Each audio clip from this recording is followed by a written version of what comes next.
John and Jane have made it to week 3. Over the last 14 days, they've successfully dropped their baseline inflammation and flushed out a significant amount of early water weight.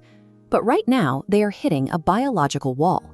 The human body is hardwired to protect its energy reserves. When it detects a sudden drop in fat, it doesn't see progress, it sees a threat to its survival. To stop this perceived energy loss, the brain launches its first offense. It begins to downregulate thyroid hormone production, which acts as a metabolic brake, attempting to conserve every ounce of energy it has left. Simultaneously, it deploys a second countermeasure. The stomach begins pumping out massive surges of ghrelin, a hormone specifically designed to create intense, almost overwhelming waves of hunger. If John and Jane react to this panic simply by restricting their calories further, they risk a metabolic stall. Eventually, the biological drive for hunger will overwhelm their willpower, and the weight loss journey will end in a crash. Outsmarting these survival instincts requires changing the actual composition of the food they eat.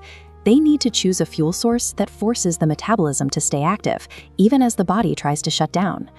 Curious, engaging. This brings us to the thermic effect of food, or TEF. This represents the exact amount of energy your body is forced to spend just to digest and process the calories you consume. As this chart illustrates, the energy cost of most food is surprisingly low. Digesting carbohydrates or fats only spends about 5 to 15% of that energy. But protein is different.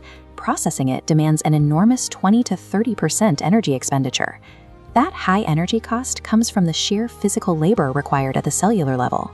To extract the amino acids, your mitochondria have to work overtime to physically unwind tightly tangled peptide chains. This intense biological effort creates a literal microscopic thermic fire inside your cells, generating heat as a byproduct of digestion. Think of this 30% burn rate as a mandatory metabolic tax. The moment high-quality protein hits your stomach, a significant portion of its caloric value is immediately burned off just to pay for its own processing. By prioritizing protein, John and Jane are utilizing a thermodynamic loophole. They are forcing their bodies to spend energy simply to digest their food, effectively countering the metabolic slowdown of week 3.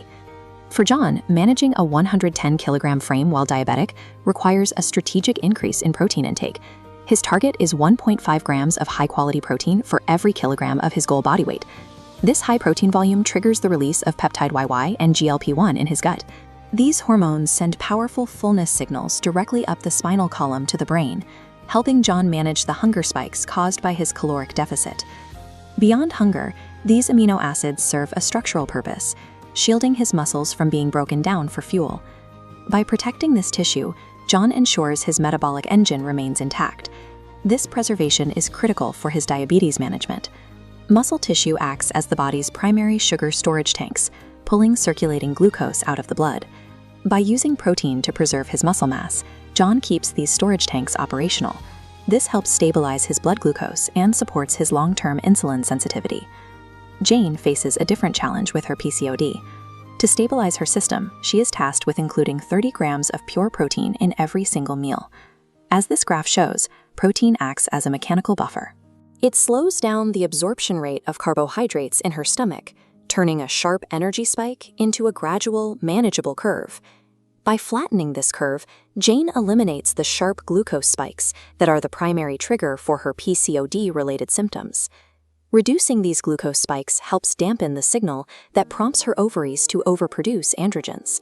This decrease in male hormones directly counters the biological driver behind her abdominal fat storage. Furthermore, the steady supply of amino acids in her blood keeps her brain's reward centers satisfied, helping to blunt the intense stress-induced sugar cravings she typically faces in the afternoon. Protein is far more than just a muscle-building macronutrient. It is a biological tool that allows John and Jane to override starvation instincts, protect their metabolic machinery, and manage the hormonal triggers that have previously stalled their progress. Thanks for watching Body Science School. Please like, share, and subscribe the channel for more.